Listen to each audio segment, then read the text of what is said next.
अस्सलामुअलैकुम। ताज़ा तरीन सैटेलाइट तस्वीर पर नज़र डाली जाए तो इस वक्त कोह सुलेमान पर काफ़ी गहरे बादल मौजूद हैं और कई मकामात पर बारिश का सिलसिला जारी है। शुमाल मशरकी सिंध के इलाकों में कुछ मकामात पर इस वक्त बादल बन रहे हैं, अगर एक्टिव रहे तो बारिश भी दे जाएंगे।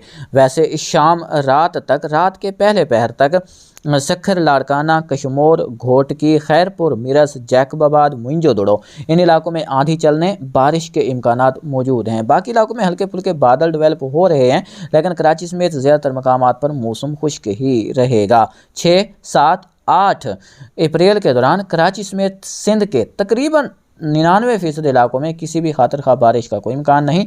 मौसम खुश्क रहेगा, दर्जा हरारत बढ़ेंगे। उम्मीद है कि जुम्मा हफ्ता के दौरान कराची का दर्जा हरारत 39-41 डिग्री सेंटीग्रेड के दरमियान भी रिकॉर्ड हो सकता है। यही सूरत हाल जनूब मशरकी वस्ती सिंध में भी देखने को मिल सकती है।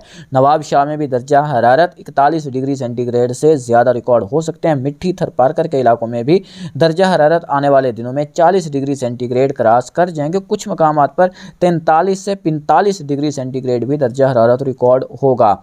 11-12 अप्रैल तक कुछ बादल तकरीबन 10-11-12 के दौरान कुछ वेदर एजेंसियां कराची समेत सैली इलाकों में और वस्ती सिंध के इलाकों में बादल बनता दिखा रही हैं, लेकिन याद रखें उस दौरानिए में एक हाई प्रेशर बुलंदी पर बनता दिखाई दे रहा है, जिसकी वजह से ये बादल कमज़ोर रहेंगे, हल्के रहेंगे, खाली रहेंगे, जिसकी वजह से इन इलाकों में बारिश का इम्कान नहीं होगा।